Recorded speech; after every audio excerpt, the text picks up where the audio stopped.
The synchrony of the waves feels reminiscent of a grand musical finale.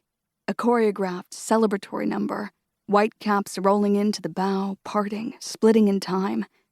Vivienne leans back against the ferry's bench, affording herself a rare moment to relax, to revel in the rightness, the earned inevitability of this moment.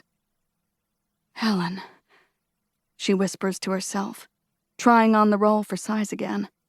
She can't help the stupid, giddy smile that breaks across her face. The Princess of Troy is one of the most influential, remembered, beautiful women of all time.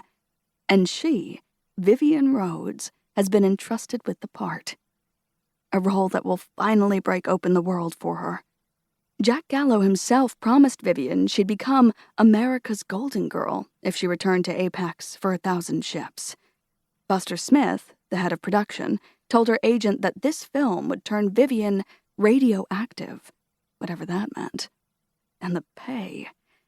Well, if money really talks, her promised ship's salary is a battle cry. A new standard. Her old Apex contract player checks were peanuts by comparison.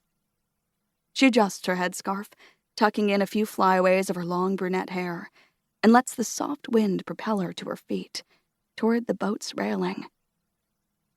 All those years, spent waking up for crack-of-dawn swim calls, playing bit parts and villainesses, the unforeseen heartache and drama with Teddy, the Oscar snub.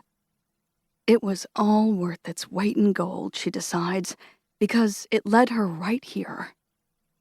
Breathing in the salt-scented air, she considers the rocky green island of Tavalli taking shape before her.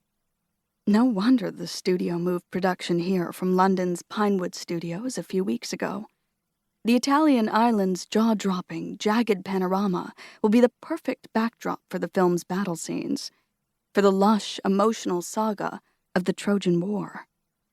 2 months of filming on this island, and when it wraps, Vivienne will have unequivocally made it, on her own terms, and on her own. Papa! The voice cuts through her mellifluous moment like the screech of a needle on a record. Vivienne turns to find a little girl with dark hair and a bowl cut and a big smile emerging from the cabin, now squirming near the ferry's sun-hardened skipper. Since they left the shores of Corsica, the captain has dutifully played the role of stoic witness to Vivienne's introspective voyage, so she's surprised to find him grinning now at the girl squealing beside him. Papa! It's the strega de mare! The child giggles wildly, pointing at Vivienne. Sta per tuvarsi in mare! My daughter adored the movies, the captain says apologetically. Vivienne lets out a knowing laugh. What an auspicious sign. The girl wants an autograph. Don't we all? She says you are... He winces. She says you are the sea witch. The corners of Vivienne's practiced smile pucker. She says you should, go back to the sea. The girl points toward the waves, delighted. Medusa de Poseidon's depths! She calls you... I got that bit. Thank you. Blinking away her annoyance, Vivienne cranks up her smile wattage and with a finger motions the girl forward. She stoops to meet her eye to eye. Those aquatic picture days are long gone for me, my darling, she tells the confused, wide-eyed little thing. Today, Medusa's face is going to launch 1,000 ships. The ferry slows and curls around a craggy curve in the coastline. Vivienne stands, her breath catching.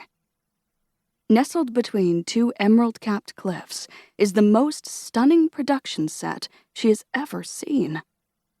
A matrix of blanched, planked docks extends from a smiling lip of sand, where a skinny man in a patterned bow tie already awaits. In the distance, she can just make out a small, charming town, hued in white and coral. In the foreground, a few dirt roads peppered with donkey carts and bicycles wind past giant tents and dozens of custom stage sets. And at the top of the hills, casting a long shadow across the maquis brush, is a majestic hotel with balconies and arched